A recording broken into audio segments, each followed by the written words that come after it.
अस्सलामुअलैकुम प्यारे दोस्तों, आज हम सैर करेंगे एक ऐसे यूरोपीय मुल्क की कि जिसकी खूबसूरती का कोई मुकाबला नहीं। एक ऐसा मुल्क जहां फुटबॉल की दुनिया का बेताज बादशाह क्रिस्टियानो रोनाल्डो रहता है, और एक ऐसा मुल्क कि जिसके बारे में कहा जाता है कि अगर आपने ये मुल्क देख लिया तो मतलब आपने आधा यूरोप देख लिया। जी हाँ, आज हम चलेंगे पुर्तगाल की तरफ। तो जल्दी से वीडियो को शुरू करते हैं, लेकिन इससे पहले वीडियो को लाइक, शेयर और चैनल को सब्सक्राइब जरूर कर लें।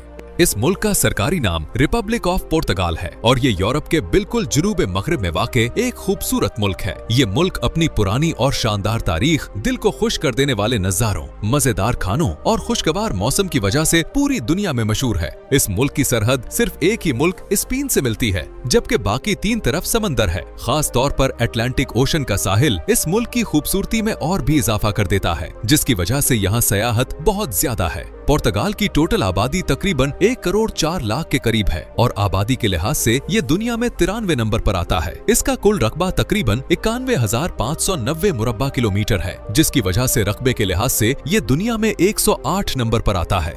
यहाँ की तकरीबन 66% लोग शहरों में रहते हैं, जबकि 34% लोग देहात में आबाद हैं।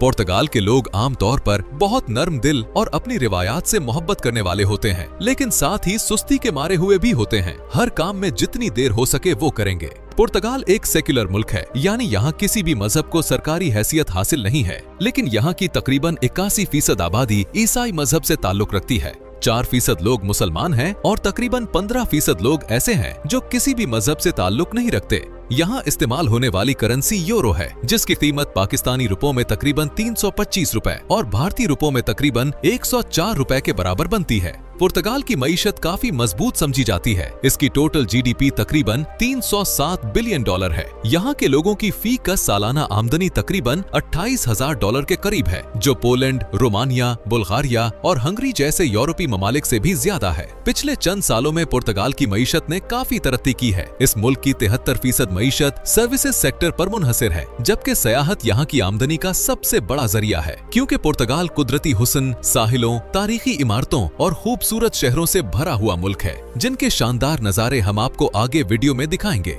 पुर्तगाल एक जदीद और तरक्की याफ्ता मुल्क है, लेकिन इसके साथ साथ इसकी तारीख भी बहुत पुरानी और मजबूत है। दोस्तों, पुर्तगाल की एक और अहम बात यह है कि अगर आप यहाँ 5 साल कानूनी तौर पर रह लें तो आप पुर्तगाल की नेशनैलिटी के लिए अप्लाई कर सकते हैं। यूरोप के बाकी ममालिक के मुकाबले में पुर्तगाल की नेशनैलिटी हासिल करना निस्बतन आसान समझा जाता है। अगर किसी एक फर्द को नेशनैलिटी मिल जाए तो बाद में माँ बाप और बच्चे भी वहाँ रह सकते हैं और नेशनैलिटी भी हासिल कर सकते हैं। लेकिन दोस्तों, यहाँ एक अहम हकीकत भी जानना बहुत जरूरी है कि पुर्तगाल को यूरोप के निस्बतन कम अमीर ममालिक में शुमार किया जाता है, क्योंकि यहाँ नौकरियाँ ज्यादा नहीं हैं। इसलिए वही लोग आसानी से काम हासिल कर पाते हैं जिनके पास खास हुनर या स्किल हो, जैसे कंस्ट्रक्शन, इलेक्ट्रिशियन, प्लम्बर या कोई और टेक्निकल काम। इसीलिए किसी भी एजेंट की बातों में आने से पहले खुद अच्छी तरह रिसर्च जरूर करें। लेकिन अगर आप सिर्फ सैरो तफरी के लिए आना चाहते हैं तो पुर्तगाल आपके लिए वाकई एक बेहतरीन और शानदार मंजिल है। पुर्तगाल के लोग फुटबॉल के दीवाने हैं और यहाँ फुटबॉल सिर्फ खेल नहीं बल्कि एक जज्बा और जुनून है। पुर्तगाल को दुनिया में सबसे ज्यादा पहचान दिलाने वाला शख्स क्रिस्टियानो रोनाल्डो भी इसी मुल्क से ताल्लुक रखता है, जिसे आज फुटबॉल की दुनिया में नंबर 1 खिलाड़ियों में शुमार किया जाता है और करोड़ों लोग दुनिया भर में रोनाल्डो के फैन हैं। दोस्तों, क्या आप जानते हैं कि रोनाल्डो इस वक्त दुनिया का सबसे महंगा फुटबॉलर है? जब भी दुनिया में फुटबॉल का जिक्र होता है तो रोनाल्डो का नाम लाजमी लिया जाता है। सिर्फ रोनाल्डो का नाम ही नहीं बल्कि उसकी शर्ट का नंबर भी बहुत ज्यादा मशहूर है और लोग सिर्फ उसकी शर्ट के 7 नंबर से उसको पहचान लेते हैं। क्रिस्टियानो रोनाल्डो 5 फरवरी 1985 को पुर्तगाल के एक छोटे से जजीरे मुदेरा में पैदा हुए। वो एक गरीब खानदान से ताल्लुक रखते थे और उनके वालिद एक सादा सी नौकरी करते थे। जब रोनाल्डो सिर्फ 15 साल के थे तो वो दिल की बीमारी में मुब्तला हो गए, लेकिन कामयाब ऑपरेशन के बाद सेहतयाब हो गए। रोनाल्डो के दिल में कुछ बड़ा करने का ख्वाब हमेशा से ही था, इसीलिए वो अपने छोटे से जजीरे को छोड़कर दारुल हुकूमत लिस्बन मुंतकिल हो गए और फिर 2004 के बाद रोनाल्डो की असल कामयाबियों का बाकायदा आगाज हुआ और फिर उन्होंने पुर्तगाल को ऐसी तारीखी कामयाबियां दिलवाई जो उस मुल्क ने पहले कभी नहीं देखी थी। आज क्रिस्टियानो रोनाल्डो अरबों रुपए का मालिक है और जब भी दुनिया में फुटबॉल का जिक्र होता है तो रोनाल्डो का नाम लाजमी लिया जाता है। यही वजह है कि पुर्तगाल आज भी फुटबॉल की दुनिया में एक खास मकाम रखता है। रोनाल्डो आज भी पुर्तगाल की नेशनल फुटबॉल टीम के लिए खेलता है, लेकिन 2026 के वर्ल्ड कप के बाद वो रिटायर्ड हो जाएगा। इसके साथ साथ वो सऊदी अरब के क्लब अल नस्र के लिए खेल रहा है। इस क्लब में रोनाल्डो की सालाना तनख्वाह तकरीबन तकरीबन 200 मिलियन अमरीकी डॉलर है। दोस्तों, पुर्तगाल की अहमियत का अंदाजा आप इस बात से भी लगा सकते हैं कि पाकिस्तान की ब्यूरोक्रेसी के आधे से ज्यादा अफराद ने पुर्तगाल में प्रॉपर्टी खरीद रखी है। पुर्तगाल एक ऐसा मुल्क है जो डुअल नेशनलिटी की इजाजत देता है। अगर किसी गैर मुल्की शख्स को पुर्तगाली शहरियत मिल जाए तो वो अपनी पूरी फैमिली को भी कानूनी तरीके से पुर्तगाल ला सकता है और साथ रख सकता है। पुर्तगाल के लोग आमतौर पर बहुत पढ़े लिखे होते हैं। इस मुल्क का लिटरेसी रेट तकरीबन 98% है, यानी तकरीबन पूरा मुल्क ही तालीम याफ्ता है। यहाँ के लोगों की तालीम से मोहब्बत का अंदाजा आप इस बात से भी लगा सकते हैं कि दुनिया की सबसे कदीम किताबों की दुकान भी इसी मुल्क में मौजूद है। इस बुक स्टोर का आगाज 1732 में हुआ था और ये लिस्बन शहर में वाक़ है और आज भी काम कर रही है। दोस्तों, दुनिया में तकरीबन 23 करोड़ 60 लाख से ज्यादा लोग पुर्तगाली जबान बोलते हैं। अब आपके जहन में ये सवाल आ रहा होगा कि जब पुर्तगाल की अपनी आबादी सिर्फ 1 करोड़ के करीब है तो फिर इतने ज्यादा लोग ये जबान कैसे बोलते हैं? इसकी असल वजह यह है कि एक वक्त था जब पुर्तगाल दुनिया की बड़ी ताकतों में शुमार होता था। इसका कब्जा दुनिया के कई हिस्सों पर था, खास तौर पर अफ्रीका, जनूबी अमरीका और एशिया के कई ममालिक पर। इसी वजह से आज भी ब्राजील, अंगोला, मोजम्बिक, कीप वर्दे और कई दूसरे ममालिक में पुर्तगाली जबान बोली और समझी जाती है। दोस्तों, आपने वास्को डी गामा का नाम तो जरूर सुना होगा। ये वो मशहूर बहरी कैप्टन था जिसने 1498 में पूरे अफ्रीका का चक्कर काटते हुए एशिया तक का तारीखी सफर किया। भारत के शहर गोवा पर भी 1961 तक पुर्तगाल का कब्जा रहा और इस इलाके को दुनिया के सामने मुतारिफ करवाने में भी वास्को डी गामा का बड़ा किरदार था।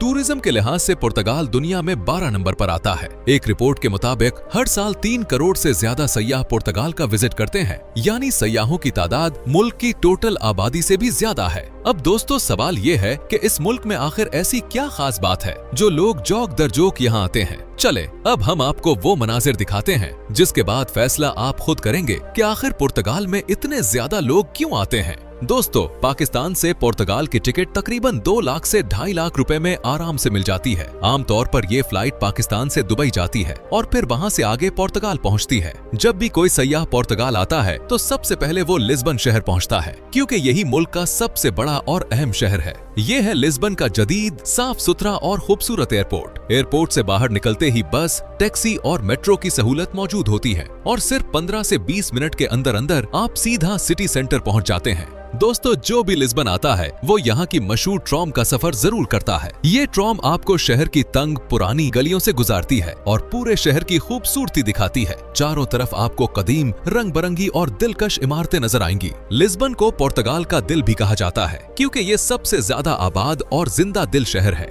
ये शहर रोमन और मुस्लिम तर्ज तामीर का खूबसूरत इम्तिजाज है। आपको ये जानकर हैरत होगी कि लिस्बन 714 ईस्वी से 1147 ईस्वी तक मुसलमानों के कब्जे में रहा, यानी तकरीबन 400 साल तक मूरिश मुसलमानों ने यहाँ हुकूमत की। इस दौर के किले, दीवारें और फन तामीर आज भी शहर में जगह जगह नजर आते हैं। बाद में 1147 ईस्वी में ये शहर ईसाई बादशाह अफांसो हेंड्रिक्स के कब्जे में चला गया। लिस्बन का मौसम बहुत शानदार होता है, न यहाँ ज्यादा सर्दी पड़ती है और न ही ज्यादा गर्मी। इसीलिए इंडियन और पाकिस्तानी समेत दुनिया भर के लोग यहाँ रहना पसंद करते हैं। इस शहर के दरमियान से गुजरने वाला दरियाए टीग्स लिस्बन की खूबसूरती को और भी बढ़ा देता है। इसी दरिया के किनारे बेलन टावर मौजूद है, जो लिस्बन की सबसे बड़ी पहचान समझा जाता है। ये तारीखी टावर 16वीं सदी में तामीर किया गया था और आज भी सयाहों की तवज्जो का मरकज है। इसका मकसद शहर को दुश्मनों के हमलों से बचाना और समंदरी रास्तों की निगरानी करना था। दोस्तों, यही वो जगह है जहाँ से कभी वास्को डे गामा जैसे कैप्टन अपने तारीखी समंदरी सफर पर रवाना हुआ करते थे।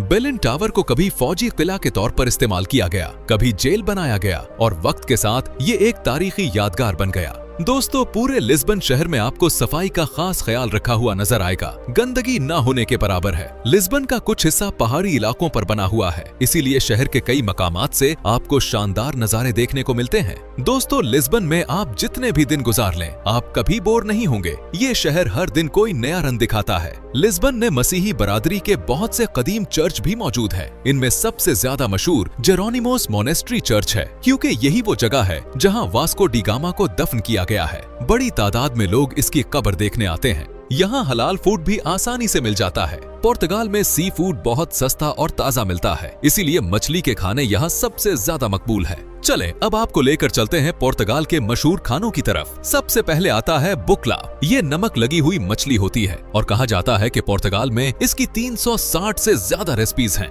इसके बाद आती है पिस्टल दी नाटा। ये पुर्तगाल की सबसे मशहूर मीठी डिश है। अंडे की करीम से बनी छोटी सी पेस्ट्री जो खास तौर पर लिस्बन में बहुत फेमस है। इसके बाद आता है काल्दू वर्दे। ये एक सादा मगर मजेदार सूप है जिसमें आलू, सब्ज पत्ते और ससेज शामिल होती है और ये सर्दियों में बहुत ज्यादा खाया जाता है। इसके बाद आता है अरोज दी पातू। बतख के गोश्त और चावलों से बनने वाली रिवायती डिश। ये डिश खास तौर पर फैमिली डिनर्स में बनाई जाती है। लिस्बन शहर में 2 ट्रॉम सिस्टम है, एक जदीद और एक पुराना। पुरानी ट्रॉम को चलते हुए 100 साल से भी ज्यादा अरसा हो चुका है। कहा जाता है कि अगर आपने पुर्तगाल देख लिया तो समझ लें आपने आधे से ज्यादा यूरोप देख लिया। लिस्बन का मेन स्क्वायर यानी सबसे मशहूर जगह प्राका दो कॉमर्सिव है। इस स्क्वायर के बीचों बीच बादशाह जोजे अव्वल का एक बड़ा मुजस्समा नस्ब है जो घोड़े पर सवार नजर आता है। चारों तरफ पीले रंग की खूबसूरत इमारतें हैं जिनके नीचे कैफे और रेस्टोरेंट्स बने हुए हैं जहां लोग बैठकर काफी पीते हैं और दरिया के नजारे देखते हैं। पुर्तगाल की ज्यादातर तकरीबात, म्यूजिक शोज और कौमी इवेंट्स इसी जगह होते हैं। अगर आप लिस्बन जाएं और इस स्क्वायर को ना देखें तो समझ लें आपने लिस्बन का दिल ही नहीं देखा।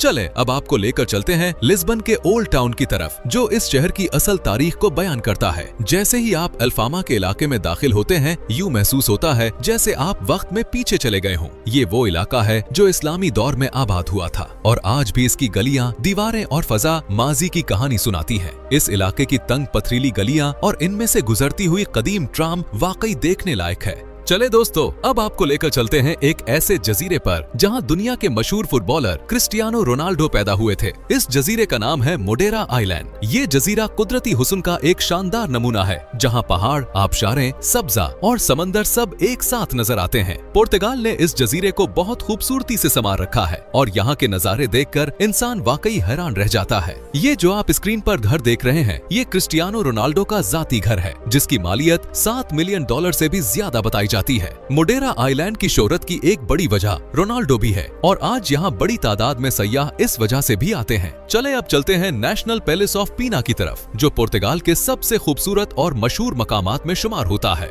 ये महल देखने में ऐसा लगता है जैसे किसी परियों की कहानी से निकल आया हो। किसी जमाने में ये पुर्तगाल के बादशाहों की रिहाइशगाह हुआ करता था, लेकिन आज ये एक म्यूजियम है जहां आप अंदर जाकर पुराने कमरे, शाही फर्नीचर, दीवारों पर बनी नफीस नक्शो निगार और तारीखी चीजें देख सकते हैं। चले अब आपको लेकर चलते हैं पुर्तगाल के दूसरे बड़े और मशहूर शहर पोर्टो की तरफ जो लिस्बन से तकरीबन 313 किलोमीटर के फासले पर वाक़ है। हकीकत ये है कि पुर्तगाल का हर शहर अपनी जगह एक शाहकार है और पोर्टो भी उनमें से एक है। पोर्टो एक इंतहाई तारीखी और खूबसूरत शहर है। पोर्टो में लोग दरिया पर क्रूज का सफर जरूर करते हैं। इस क्रूज के दौरान दरिया के किनारे से पूरे शहर का नजारा वाकई दिल को छू लेने वाला होता है। अब चलते हैं एक और खास जगह की तरफ जिसका नाम है फातिमा सिटी। ये शहर मसीही बरादरी के लिए निहायत मुकद्दस समझा जाता है। इस शहर के साथ बहुत सी मशहूर कहानियां जुड़ी हुई हैं। कहा जाता है कि 1917 में 3 बच्चों ने दावा किया कि उन्होंने आवर लेडी फातिमा को देखा, यानी हजरत मरियम अलैहिस्सलाम को। इसी वाक़े की वजह से इस जगह आज एक अजीमुशान चर्च मौजूद है जिसे church of our lady Fatima कहा जाता है।